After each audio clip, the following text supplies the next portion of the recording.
रामकृष्ण हरी. जय बाळूमामा. मी अजित कुंभार. मानदेश भूषणमध्ये सर्व प्रेक्षकांचे मनपूर्वक स्वागत. नाचो कीर्तनाच्या रंगी भाग क्रमांक 44 आपण बघत आहात. या भागासाठी आज आपल्या मानदेश भूषण सोबत आहेत सातारा जिल्ह्यातील मान तालुक्यातील आंधळी येथील विकास महाराज पाटील आहेत. त्यांचा कीर्तनकारापर्यंत कसा प्रवास झाला या संदर्भात आज त्यांच्याशी मनमोकळेपणाने गप्पा मारणार आहोत. रामकृष्ण हरी महाराज. रामकृष्ण हरी.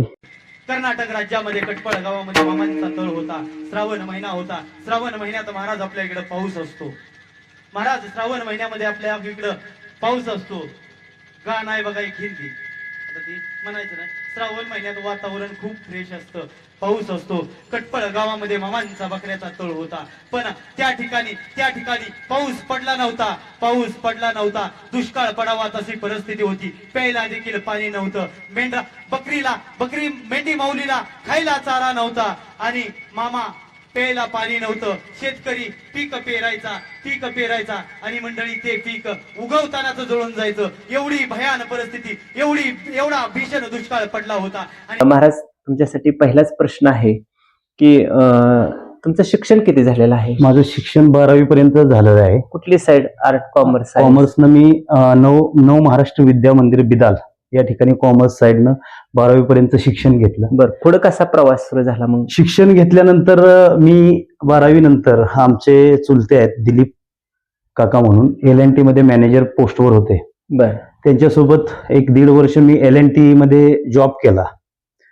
त्या जॉब नंतर तिथं जमलं नाही. नंतर घरातल्यांची इच्छा होती की मी पोलीस व्हावं म्हणून माझे वडील कैलासवासी भाऊंनी मला वडूज या ठिकाणी त्यावेळी नामांकित अकॅडमी होती, द्रोणाचार्य करिअर अकॅडमी, योगेश पवार सरांची. त्या अकॅडमीमध्ये मला शिक्षणासाठी ठेवलं. एक भरती केली, परंतु त्यावेळी मला मार्क पडले 169 आणि मेरिट लागले 172चं. आणि परत मी असा विचार केला की आपण इथून पुढं हे साध्य करू शकत नाही, कारण वर्षाला मेरिट वाढत चाललंय. मग मी तो विषय थांबवला. त्यानंतर आमच्या गावचे लोकनियुक्त सरपंच आदरणीय दादासाहेब काळे, मी आणि त्यांचे बंधू शेखर शेठ काळे, आम्ही दोघं व्यावसायिक भागीदार आहोत.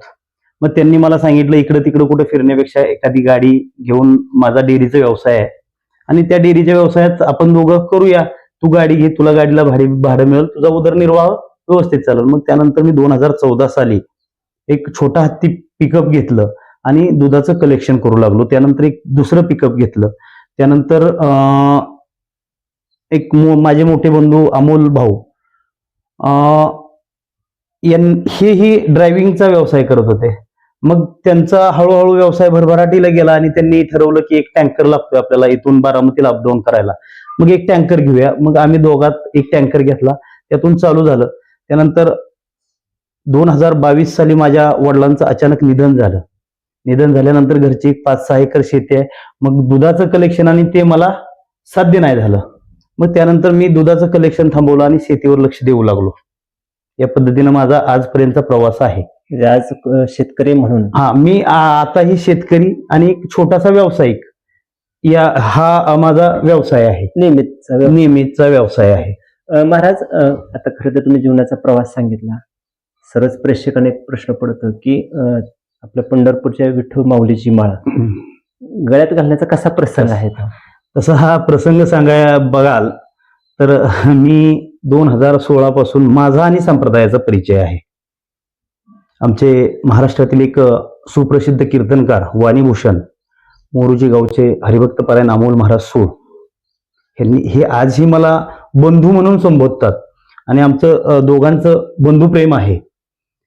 अमोल सरांचं आणि माझा पहिल्यापासून परिचय 2016 साली आमची मुलगी आहे माझ्या मोठ्या बंधूंची, अहिल्या नाव आहे तिचं. तिचा वाढदिवस, दुसरा वाढदिवस होता आणि माझ्या वडिलांची इच्छा होती. माझ्या घरात खरं तर सांगायला गेलं तर अजिबात वारकरी परंपरा नाही.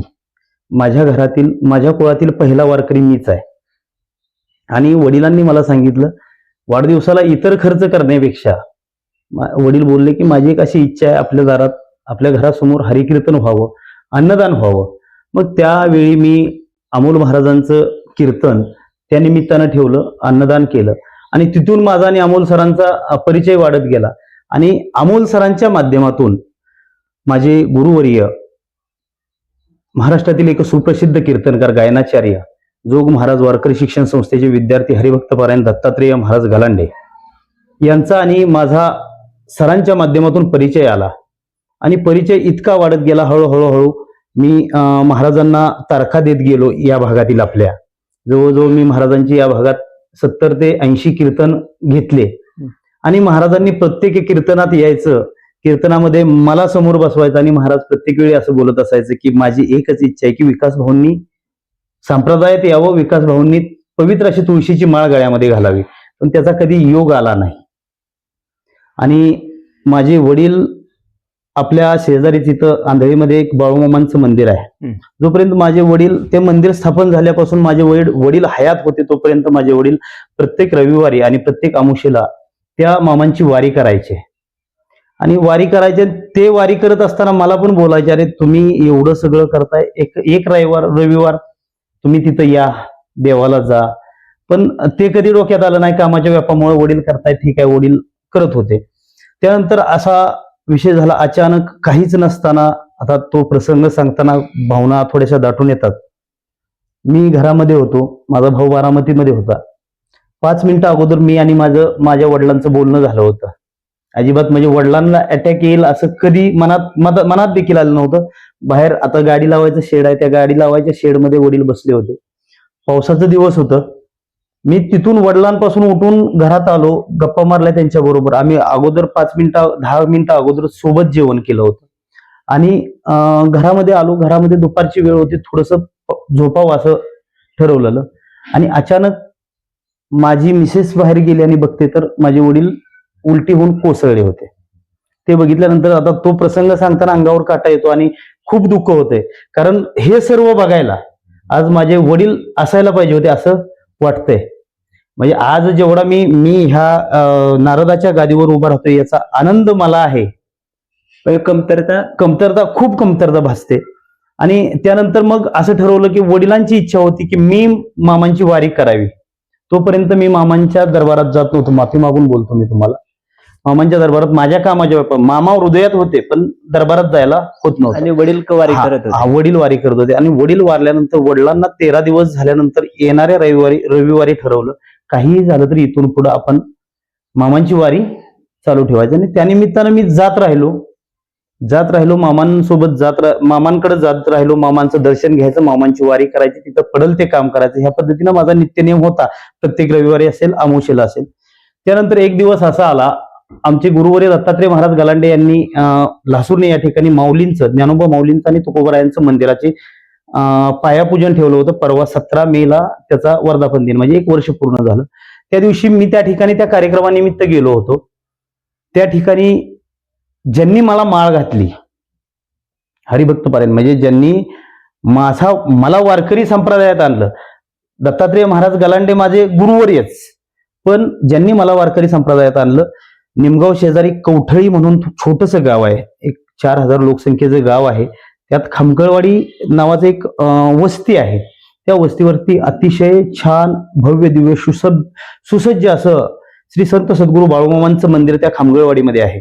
आणि त्या मंदिराचे सेवेकरी हरिभक्त पारायण माझे गुरुवर्य सुधीर महाराज खामगळ हे त्या कार्यक्रमाला त्या ठिकाणी उपस्थित होते. आणि त्यांची माझी थोडीशी चर्चा झाली. त्यांच्या माध्यमातून चर्चा झाल्यानंतर त्यांना मी बोललो की मी मामांची सेवा करतो म्हटल्यानंतर त्यांनी जरा लक्ष दिलं माझ्याकडे. माझ्या गळ्यामध्ये तुळशीची माळ नाही असं त्यांना जाणवलं. आणि त्यांनी मला विचारलं, महाराज तुम्ही तुळशीची माळ नाहीये तुमच्या गळ्यात? मी म्हटलं नाही महाराज, मी मामांची सेवा करतो पण मी अजून संप्रदायात नाही. तर त्यांनी माझ्या पाठीवर हात ठेवला आणि एकच शब्द वापरला, एक तर तुम्ही वारकरी व्हा, नाही तर मामांची सेवा सोडा. म्हणजे मी माफी मागून मी कुणाला जबरदस्ती किंवा मी कुणाला माझा निर्णय त्यांच्यावर लादत नाही. पण त्यांच्या बोलण्यातून असं आलं की जर तुम्हाला मामांची मनोभावे सेवा करायची असेल, एक उदाहरण देतो महाराज तुम्हाला. ज्यावेळी आपण भगवान विष्णूंना नैवेद्य ठेवतो, घरामध्ये नैवेद्य तयार झाला, नैवेद्य देवा पुढे ठेवायचा, त्याच्या अगोदर त्याच्यावर तुळशीपत्र ठेवावं लागतं. का ते तुळशीपत्र ठेवावं लागतं, तो नैवेद्य ज्यावेळी ते तुळशीपत्र त्या नैवेद्यावर ठेवलं जातं त्यावेळी तो नैवेद्य देवाचा होतो. आणि मला त्यांनी तेच सांगितलं, जर तुम्हाला देवाचं व्हायचं असेल तर तुमच्या गळ्यामध्ये पवित्र अशी तुळशीची माळ धारण करावी लागेल.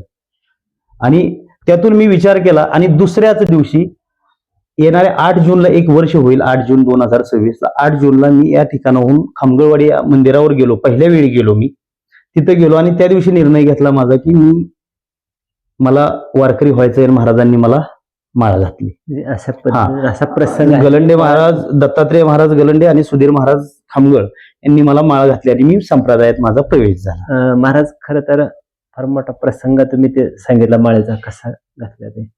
आता प्रश्न पडतो की आपण माळ घातले तर भजन कीर्तन ऐकतो, म्हणजे भजनाला जातो, कीर्तनाला जातो, प्रवचन ऐकतो, पण असं का मनात आलं की आता आपण कीर्तन सांगावं?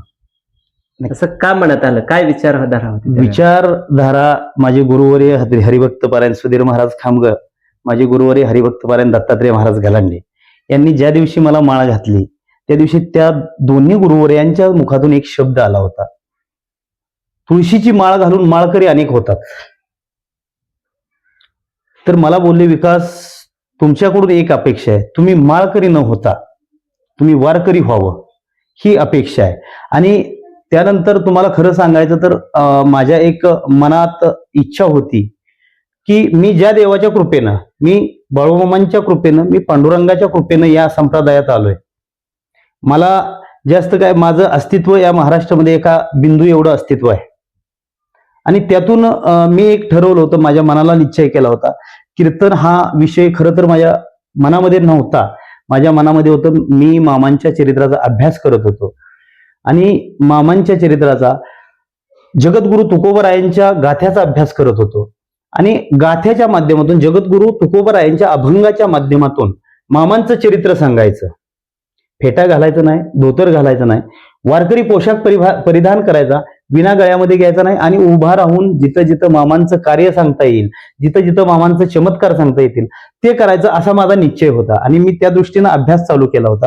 पण माझे गुरुवर्य दत्तात्रेय महाराज गलांडेंनी मला असं सांगितलं, जर तुम्हाला शिकायचंय, जर तुम्ही फेटा बांधणार असाल, विना गळ्यामध्ये घेणार असाल, तरच मी तुम्हाला शिक्षण देईन. आजही महाराज मी तुम्हाला सांगतो, मी ज्या दिवशी माळ गळ्यामध्ये धारण केली, तुळशीची माळ धारण केली, त्या दिवसापासून श्री शिवनंदन वारकरी शिक्षण संस्था लासूरने या ठिकाणी माझं ऍडमिशन आहे. वयाच्या 33व्या वर्षी वारकरी शिक्षण संस्थेत ऍडमिशन घेतलेला माझ्या माहितीप्रमाणे पहिलाच विद्यार्थी असेल. आणि मी आजही त्या संस्थेचं ऋणी आहे. मी त्या संस्थेनं मला इथपर्यंत आणलं. दोन्ही गुरुवर्यांचं ऋणी आहे की त्या दोन्ही गुरुवर्यांनी मला पवित्र अशा नारदाच्या गादीवर उभं राहायचं मार्गदर्शन केलं. महाराज, तुमच्यासाठी असा प्रश्न आहे की पहिलं कीर्तन कुठं झालं आणि काय प्रसंग आहे की पहिल्या कीर्तनाला? खरं तर पहिल्या कीर्तनाचा प्रसंग असा आहे की तो मी अनुभवला तरी अजूनही मी स्वप्नात उभा राहिल्यासारखं वाटतं. म्हणजे त्याचा आजही विचार केला तर ते स्वप्नात घडल्यासारखं अजूनही मला वाटतं. मे महिन्यामध्ये 1 मे ते 10 मे आमच्या संस्थेचं, श्री शिवनंदन वारकरी शिक्षण संस्थेचं वारकरी साधना शिबिर होतं, वारकरी संस्कार शिबिर होतं. आणि त्या शिबिरामध्ये किमान 60 विद्यार्थी होते. त्या शिबिराची सांगता 11 मे 2026 होणार होती.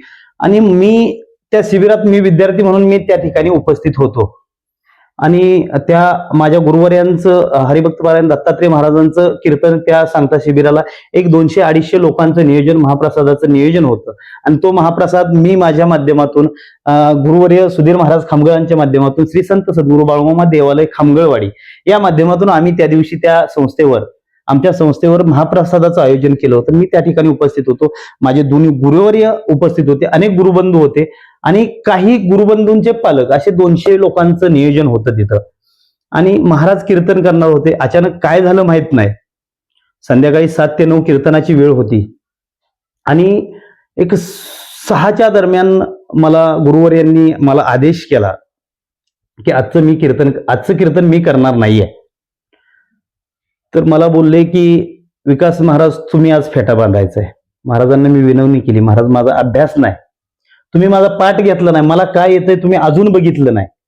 महाराजांनी मला अभ्यास त्या पद्धतीने दिला होता, पण महाराजांना माहित नव्हतं की मी किती अभ्यास केलाय. म्हणजे मला पण कळत नव्हतं माझा अभ्यास किती झालाय. महाराजांनी मला काय सांगितलं, तुम्ही आजपर्यंत जे ऐकलंय, जे वाचलंय ते सांगा. महाराजांना बऱ्याच वेळा मी विनवणी केली की महाराज नाही जमणार, मला नाही होणार माझ्याच्यानं, तुम्ही कीर्तन करा. पण महाराजांनी ऐकले नाहीत. महाराज म्हणले, जर तुम्हाला गुरु आज्ञा, दोन्ही गुरुवर्य समोर बसले होते, माझी आज्ञा जर पाळायची असेल तर तुम्हाला कीर्तन करावं लागेल. खरं सांगायचं महाराज, तुम्हाला सांगतो, मला फेटा बांधायला येत नव्हता. महाराजांनी मला खुर्चीवर बसवलं, माझ्या गुरुवर्यांनी मला फेटा बांधला आणि मला कीर्तनाला उभा केलं. कीर्तनाला उभा केल्यानंतर जसं मला माझ्या पांडुरंग परमात्म्यानं बुद्धी दिली, संतांनी बुद्धी दिली, ज्ञानोबरायांनी बुद्धी दिली, तुकोबरायांनी बुद्धी दिली, माझे जगाचे मालक संत सद्गुरू श्री बाळूमामांनी बुद्धी दिली, त्याप्रमाणे मी तुम्हाला सांगतो, पहिल्या दिवशीची कीर्तन सेवा आता सर्रास महाराष्ट्रामध्ये 1-2 तासाची कीर्तन सेवा चालते. पण त्या दिवशी आणि समोर बसलेली सगळी माझी माणसं होती, माझ्या प्रेमाची माणसं होती. मी त्या दिवशीची कीर्तन सेवा किमान 2 तास 20 मिनिटं चालवली. 20 मिनिटं जास्त केली, कारण जे मी केलं होतं ते 2 तास 20 मिनिटात ही सांगू शकलो नाही. नंतर महाप्रसाद घ्यायचा होता, त्यामुळे मी माझी सेवा आटोपती घेतली आणि नंतर महाप्रसादाला सुरुवात केली. अशा प्रकारे माझ्या पहिल्या कीर्तन सेवेचा अनुभव. महाराज, पहिले कीर्तन ऐकल्यानंतर कीर्तन ऐकायला गुरु होते, बाळूमामाचे भक्त होते, काय त्यांनी सांगितलं पहिल्यांदा? पहिल्या कीर्तनानंतर, आता जसा तुम्ही पत्रकारितेच्या माध्यमातून तुम्ही चॅनल चालवता मानदेश भूषण, तुमच्या सर्व प्रेक्षकांना माझा रामकृष्ण हरी, जय बाळूमामा. तसंच माझे एक मित्र आहेत, हरिभक्तपरायण चंदन महाराज हेमगर, युट्यूब चॅनल चालवतात कीर्तनाचा, हरी बाळूमामा सेवेकरी हरिभक्तपरायण चंदन महाराज हेमगर म्हणून. आणि त्यांनी त्या दिवसाचं कीर्तनाचं शूटिंग केलं होतं. समोर गुरुबंधू बसले होते, बरेच मंडळी, मंदिरावरील बरेच मंडळी आले होते, गुरुबंधू, त्यांचे काही पालक बसले होते. आणि मी आपुला तो एक देव करून घ्यावा या अभंगावर चिंतन मांडलं. माझ्या बुद्धीला जसं पटेल तसं चिंतन मांडलं. आणि ते कीर्तन झाल्यानंतर आम्ही ज्यावेळी महाप्रसादासाठी बसलो, त्यावेळी बऱ्याच माझ्या गुरुबंधूंनी, माझ्या गुरुबंधूंच्या पालकांनी कौतुक केलं. मला त्यांच्या तोंडातून हे उद्गार निघले की विकास, तुम्ही आज पहिल्यांदा कीर्तनाला उभा राहिलाय, असं वाटत नव्हतं की तुम्ही आज पहिल्या कीर्तनाला उभा राहिलाय. आणि दोन्ही गुरुवर्यांनी माझ्या पाठीवर एक थाप टाकली, शाबासकीची थाप टाकली, की मला दोघंही बोलले की तुम्हाला आता जमायला लागले, तुम्ही आता थांबू नका. आणि त्या कीर्तनाच्या थोड्या रील व्हायरल झाल्या आणि खूप आनंद. म्हणजे मला माहित नव्हतं मी काय सांगितलंय, खरं तर मी गडबडून गेलो होतो, मला माहित नव्हतं. पण तिथं कौतुक ऐकल्यानंतर मी पण विचार केला की जमायला लागलंय आणि आलोयच ह्यात, तर आता गादीची सेवा करूया. आणि ह्या हेतूने मी पुढे माझं मार्गक्रमण चालू केलं. महाराज, प्रश्न असा आहे की कीर्तन म्हटलं का गायनाचा एक विषय येतो. हा. आणि सर्व ऐकणाऱ्यांचं लक्ष गायनाकडे असतं आणि महाराजांच्या गायनाकडे लक्ष असतं. जी साथ देणारी मंडळी असते, गायनाचा स्वर कसा, म्हणजे तुम्ही मेळ घालता, एक दिवस कसं ते मिळवलं तुम्ही? ते सांगतो तुम्हाला. काय झालं, 4 सप्टेंबर 1966 ला मामांनी समाधी घेतली. श्रावण महिना, शुद्ध चतुर्थी. आणि चतुर्थीचा कार्यक्रम आपले संत सद्गुरू श्री बाळूमामा देवालय आंधळी या ठिकाणी मामांच्या समाधी सोहळ्याचा कार्यक्रम होता. आणि त्या ठिकाणी टाकेवाडी, बोरटवाडी मिळून असं भजनी मंडळाचा कार्यक्रम ठेवला होता. आणि चतुर्थीचा कार्यक्रम या ठिकाणी कंपनी आहे सागर शेठ घोरपडे यांची, त्या कंपनीवरती गणपतीचं मंदिर आहे, त्या ठिकाणी भजन असतं. आणि त्या भजनी मंडळींचं भजन त्या ठिकाणी होतं. आणि तेच भजनी मंडळी तिथं भजन करून चतुर्थी झाल्यानंतर मामांची पुष्पवृष्टी होते संध्याकाळी 12:03 आणि त्यांचं अशी कल्पना होती की 10 ते 12 भजन करायचं. आणि त्यांना थोडासा वेळ लागल्यानंतर येथील बऱ्याच मंडळींना माहित होतं की मी मामांच्या चरित्राचा अभ्यास करतोय. मग माणसं बरीच जमली होती आणि माणसं इकडं तिकडं विस्कळीत व्हायला लागली होती, कारण कार्यक्रम काहीच नाही. जर एखाद्या ठिकाणी कार्यक्रम असेल, तिथं काय थोडंसं असेल काय घेण्यासारखं, तर माणसं एकत्र बसतात. मग मला माझे येथील जे बांधव आहेत, जे काय गुरुबंधू आहेत, त्यांनी अशी विनंती केली की मला बोलले, महाराज विकास भाऊ, तुम्ही असं करा, तुम्हाला थोडंसं येतंय, तुम्ही बोलायला सुरुवात करा. मामांवर थोडंसं मामांबद्दल काय बोलता येईल बोलायला, कारण माझी बऱ्याच वेळा मी जिथं सेवा करतो मामांची, श्री संत सद्गुरू बाळूमामा मंदिर खामगळवाडी, त्या ठिकाणी मी बऱ्याच वेळा प्रवचन केलं होतं. म्हणजे मामांनी कसं कार्य केलं, मामांनी काय केलं, हे मी बऱ्याच वेळा तिथं तास 2-2 तास प्रवचन केलं होतं मामांच्या चरित्रावर. आणि मग इथं उभा राहिलो, बोलल्यानंतर आमचे गुरुबंधू हरिभक्त पारायण संदीप महाराज सुतार त्या ठिकाणी उपस्थित होते आणि त्यांनी ऐकल्यानंतर त्यांना वाटलं की मी मुद्द्याची मांडणी व्यवस्थित करतोय, मला बोलायला जमतंय. आणि त्यावेळी त्यांनी मला असं सांगितलं की विकास महाराज, आता तुम्हाला हे जमायला लागले, तुम्ही प्रवचन करायला लागलाय, तर एक काम करा, आता त्याला तुम्हाला गायनाची साथ पाहिजे म्हणून त्यांनी मला एक कल्पना दिली. आपल्या भागाचं वैभव, सातारा जिल्ह्याचं वैभव, भजन सम्राट हरिभक्त पारायण हिरामन सूर्यवंशी सर, माझे गुरुवर्य, त्यांचं नाव सुचवलं. मला सांगितलं त्यांच्याजवळ तुम्ही क्लास लावा. त्यानंतर आम्ही हिरामन सरांची भेट घेतल्यानंतर गावात एक 10 विद्यार्थी तयार केले आंधळी गावामध्ये, आणि प्रत्येक गुरुवारी तिथं क्लास असतो. मग मी सरांच्या माध्यमातून गायनाचा क्लास करू लागलो, हार्मोनियमचा क्लास करू लागलो, आणि त्यातून अजून मी पक्का नाहीये, पण भविष्यात होईल. आता काय झालंय तुम्हाला सांगतो सर, ह्या तारकामुळं आणि बऱ्याच तारका येतात, मामांच्या तळावरील तारका येतात. महाराष्ट्रभरात तुम्ही फिरता, महाराष्ट्रभरात जर जाल तर 2 किलोमीटरवर मामांचं मंदिर आहे, त्या मंदिरावल्या बऱ्याच तारका येतात. आणि त्यामुळं ह्या 1-1.5 महिन्यात तर असं झालं की एकाही क्लासला मी उपस्थित नाही सरांच्या. पण भविष्यात 100% सरांच्या माध्यमातून सर जे देतील, हिरामन सर जे देतील ते ज्ञान ग्रहण करायचा प्रयत्न मी 100% करेन. महाराज, तुमच्यासाठी दुसरा प्रश्न असा आहे की तुम्ही व्यावसायिक पण आहात, शेती आणि शेतीला जोडधंदा म्हणून व्यवसाय करत आहे, आणि आता तुमची हळूहळू नवोदित कीर्तनकार जरी असला तरी तुम्हाला तारखा मिळायला लागलेला आहे. प्रश्न असा पडतो की व्यवसाय, शेती सांभाळत कीर्तन पण सांगावं लागतं, पण अभ्यास पण त्याला लागतो, तर त्या अभ्यासाचा मेळ कसा तुम्ही घालता? खरं तर माझा अभ्यास तुम्हाला जर सांगायचं म्हणलं तर समोरच्या माणसाला, तुम्ही आता माझ्याकडे आला, माझ्या परिचित व्यक्तींच्या संबंधातून माझ्याजवळ आला, आपला परिचय पहिलाच आहे, पण तुम्हाला माहित नव्हतं. एक तर मी कीर्तन करू शकतो हे कोणालाच वाटलं नव्हतं, कारण माझा अभ्यास पण तसा. मला दिवसभर काम राहतं. आता सकाळी तुम्ही बघितलं, माझी गडबड बघितली, सकाळी घरचं काम उरकायचं, दुपारी बाकी वाहनांची कामं उरकायची. शेती बंधूंचा तुम्ही बघितलं ऍक्सिडेंट झालाय 3 महिन्यापूर्वी, ते घरात बसून आहेत, शेतीचं काम उरकायचं. आणि माझ्या अभ्यासाचं शेड्यूल असं आहे सर, मी संध्याकाळी माझ्या घरामध्ये रोज सकाळी आणि संध्याकाळी श्री सद्गुरू संत बाळूमामांची आरती होते. मी रोज सकाळी संध्याकाळी देवाची पूजा करतो, आरती करतो.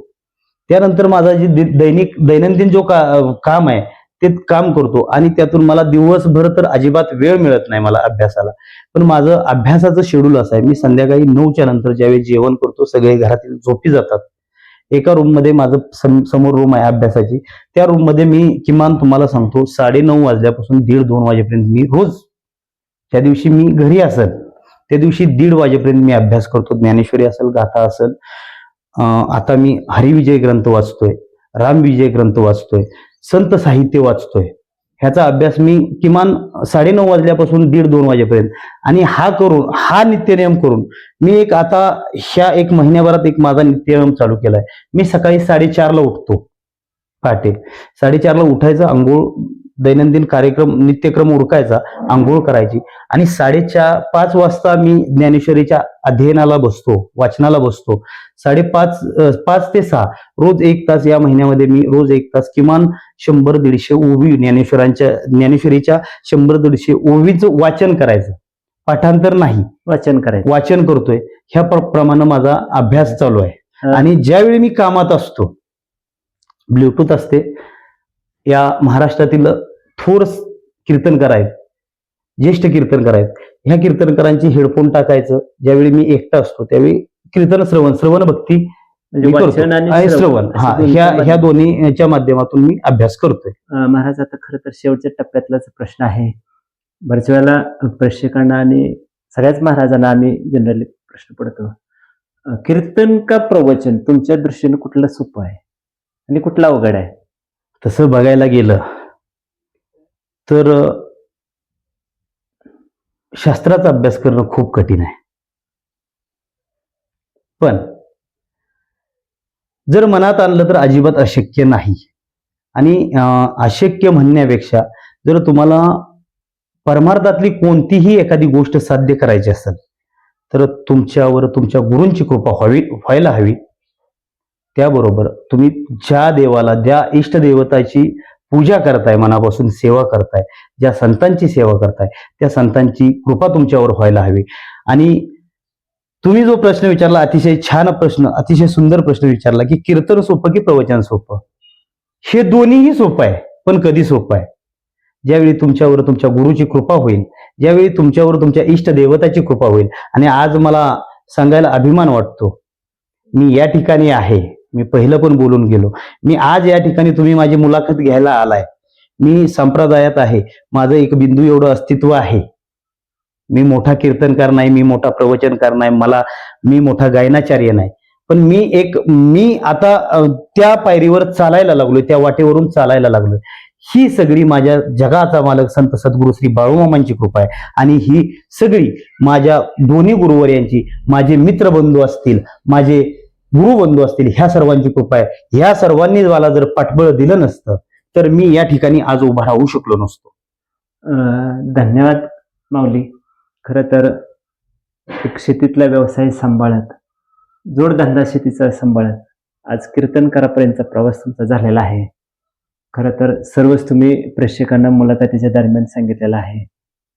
खरं तर तुम्हाला मानदेश भूषण परिवारातर्फे मनपूर्वक धन्यवाद आहे. तुमचा जो कीर्तनकाराचा प्रवास आहे, याही प्रवासाला मानदेश भूषण परिवारातर्फे मनपूर्वक शुभेच्छा आहेत. रामकृष्ण हरी. रामकृष्ण हरी. आणि हा देह अर्पण करायचा आहे. जशी माझी आई माझ्या देवाला टवटवीत फूल अर्पण करते, मी व्यायाम करतोय. याच्या मागचं कारण एकच